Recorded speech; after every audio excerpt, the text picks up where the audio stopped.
All right, Shalom. We to give all glory and praises to Yahweh, Bahasham, Yahweh Shai, Bahasham, Racha Kodash. Double honors to the elders and apostles of Great Millstone. Shalom to the hopefully elect. And Shalom to all the Aki and pushing this truth with sincerity. Come on back again with another video through the Spirit. And I'm pretty much going to go into a basic lesson, concerning the nation of Israel.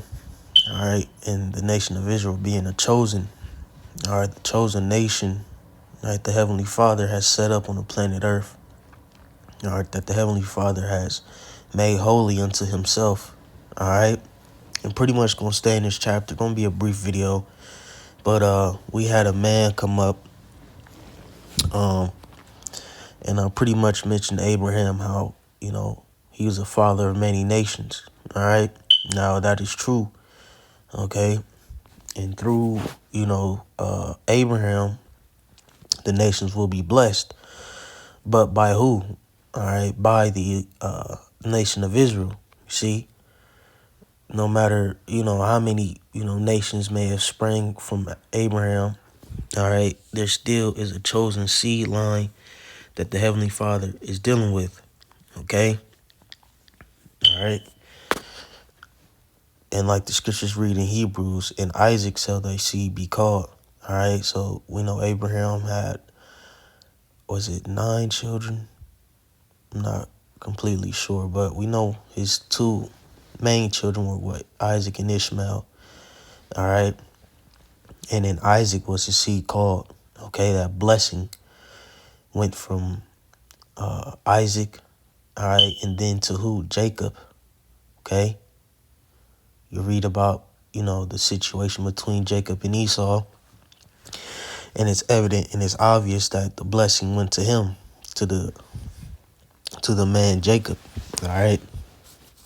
And from Jacob, the blessing went down unto the 12 tribes of Israel and through their seed and generations, so on and so forth. All right. But like I said, we understand that the Heavenly Father does have a chosen people. It's no, arguing that fact. Okay. It's no arguing it. People could, bring up Adam and, bring up Abraham and, concerning the other nations. But the Lord has a chosen people. It's plain. It's all throughout the scriptures. It's like I said, it's no denying it. Okay, you can't get around it. And the Lord, the Heavenly Father, is going to come through for those people. Okay, because he has made agreements, covenants, promises, okay, to that nation that will be fulfilled. Okay, we will have the fatness of the earth. We will be blessed. Okay, we will inherit the nations. And through us, the nations will be blessed after that 1,000-year captivity. All right. Just a little brief, overview, if you will. But I just want to read this chapter real quick. I like it a lot, and it also goes to prove the validation of the Apocrypha. Okay. Going to show you that the Old and New Testament, your basic Bible, if you will, because, a lot of people don't believe in Apocrypha, all right, outside of, the Hebrew Israelites. But it links right up, okay? And there's, books that are concluded in this book, the Apocrypha, such as Esther. You even got a certain companions like Baruch. Baruch was, the scribe for Jeremiah, Judith, you got different accounts that link right up, okay? But real quick, this is there's the 5th chapter. We're going to start at verse 23. It says, "It said, O Yahweh, that bears rule of every wood of the earth, and of all the trees thereof, thou hast chosen thee one vine." Right. So we understand that the Lord, the Heavenly Father, ultimately is the creator of all. Okay. He has created, a vast majority in different species of trees. Okay. For example, you got the oak tree, pine tree, You got different sap trees, maple trees, okay, cedar trees, etc., etc. But like I said, he has chosen the one vine, all right? So out of all those trees, he has chosen one. He has favored one, okay? And that's pretty much gonna be the basis of this passage is what the Heavenly Father favors, okay? Verses 24 says, "And of all lands of the world, whole world, thou hast chosen thee one pit." Okay, let's look up that word pit real quick for edification. It should be on my etymology. Natural or man-made depression in the ground, water hole, grave. All right, puddle. So pretty much land or a landmass. Okay, a pit. All right, and it's gonna go to read it. It says, and it pretty much says it in 24, the beginning. It says, "And of all the lands of the whole world, thou hast chosen thee one pit." Okay, what is that pit or that land that the Heavenly Father chose? The landmass of Israel. Okay, which the landmass of Israel is way bigger than, just what is shown on the map today. It stretches further north and south. All right. It says, and of all the flowers thereof, one lily, right? So it's all types of flowers. Dandelions, roses, what's some other ones? I ain't too big into flowers. I know dandelions and roses, but it's all types of species of flowers. All right, different plants. But out of all those, it said he has chosen thereof one lily. So that's the flower that the Heavenly Father favors. Okay, verse 25. "And of all the depths of the sea, thou hast filled thee one river." Right. "And of all the builded cities, thou hast hallowed Zion unto thyself." Right. And I believe that river. Speaking of the river of Jordan. Okay. "And of all builded cities, thou hast hallowed Zion unto thyself." See? Who was Zion? All right. It's talking about Israel. I'll get that word hollow real quick. If it come up.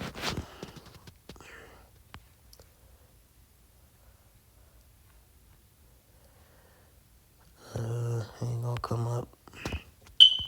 Let's see if we can get in the BLB.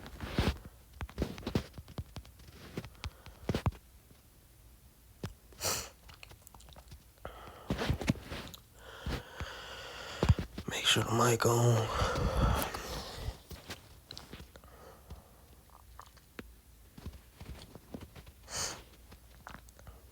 Where'd it go?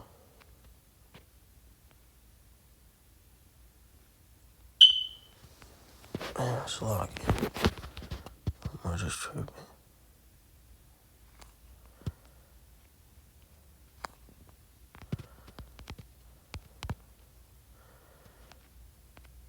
Alright, start from the top.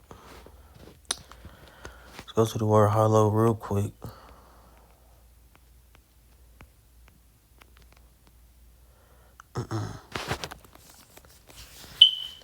What's that? Quadash. Right? Quadash. Alright. To consecrate, sanctify, prepare, dedicate, be hallowed, be holy, be sanctified, be separate. Alright? Set apart, be consecrated. Alright? To show oneself sacred or majestic. You see? To be honored, be treated as sacred. To be holy, set apart as sacred. Consecrate, dedicate. To observe as holy, keep sacred. To honor as sacred, hallowed, to consecrate. See? Set apart, devote, consecrate. To regard or treat as sacred or hallowed. To keep oneself separate. So to keep oneself apart or separated. To cause himself to be hallowed. See? appointed, bid, purified. All right, and we go into the Strongs. All right, so that is what the nation of Israel is likened unto. All right, or is separate, hallowed. All right, from all the other nations, man. Plain and simple.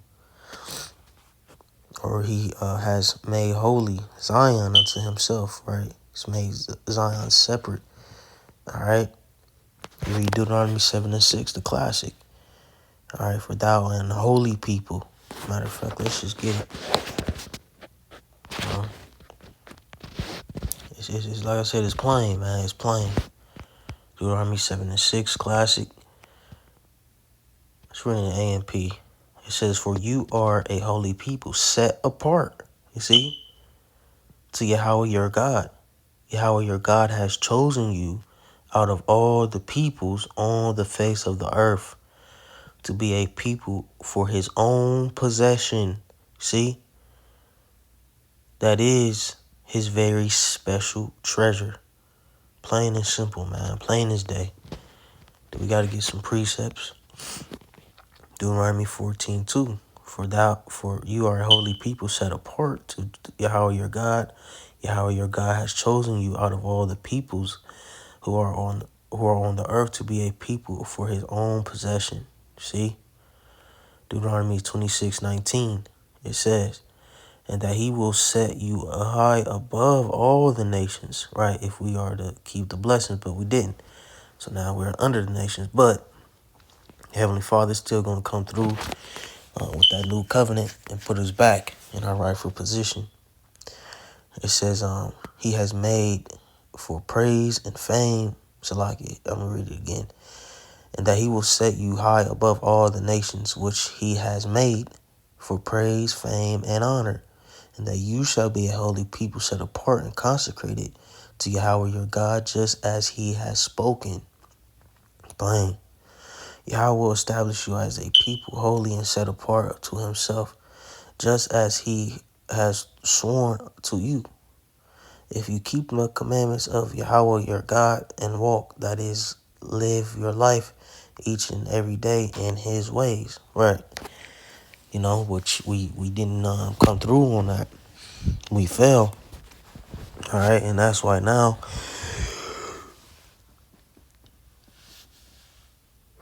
it's like, yeah.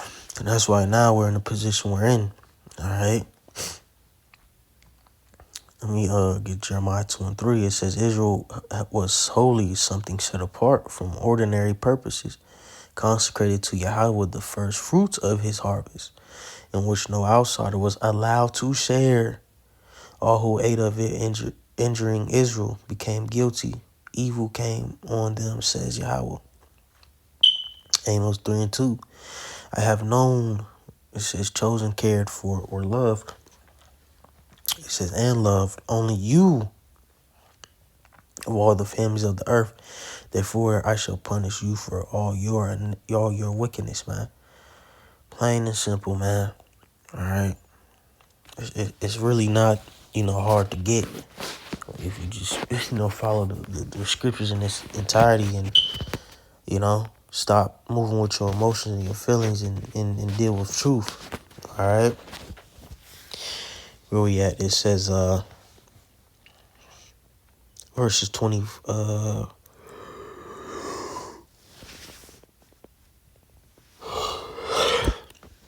it's locked, man. Jake just getting up. Verses 26, it says, and of all the fowls that are created, thou hast named thee one dove, right? So we understand there's all types of species of birds. Eagles, hawks, hummingbirds, mockingbirds. What else? Cardinals, ravens, crows, all right? I guess with penguins in the bird family, flamingos in the bird family, ostrich in the bird family, all right? It's all types of birds, right? But he favored, all right, a dove, see? And it's a spirit because when you look up the lily, when you look up the dove, and as we're going to read right here, and of all the cattle that are made, thou hast provided thee one sheep, right? So all the beasts, all right, of the earth, all right, or four-legged animals, so to speak. He favored the sheep, all right. But an interesting thing I noticed, reading this verse, is that a lily, a dove, and a sheep are all, normally white animals, or flowers white. All right, the lily is white, you know. For the most part, sheep are white. They're depicted as white. We know that they can have be spotted, or I think some even could get a little brown or black almost. All right, but for the most part, sheeps are relatively white. Okay, a dove is also a white bird. See, and that's through the spirit, all symbolizing being pure. All right, all right. Although those things, are, the white, white symbolizes what? Purity. Okay, cleanliness. See, it says on verse 27, and among all the multitudes of the people, thou hast gotten thee one people. See, out of all the multitude of the people or the nations, all right, thou hast gotten thee one people, and unto his people, whom thou lovest, thou gavest a law that is approved of all. Right? Who was given the law? The nation of Israel. All right, it's a plain concept. It's really not hard to get. And I believe through the Spirit, a lot of these people, when we bring out these scriptures, they get it, but they just don't want to accept it. Okay? They try to get around it, going to the New Testament. But when you go into the New Testament, it says the same thing. It's the same agenda. All right? The only thing is, in that sense, is that, the Heavenly Father, all right, through the men that he set up, was bringing back those who were outcast in the nation of Israel. Okay? All right, which that's a whole nother topic of discussion, the whole Gentile matter. All right, but that's it. See, those Gentiles in the New Testament that are coming back or being adopted back, okay, to the Heavenly Father, are Israelites. Why would they be coming back if they were never there? All right, we know that Gentiles were never there, so if they're getting adopted back, that means they were once there before. Okay, going to show you that they were Israelites. It's plain. But with that, we're going to give all glory and praises to Yahweh, Bahasham Yahweh Shai, Bahasham Rakakwadash. Say Shalom.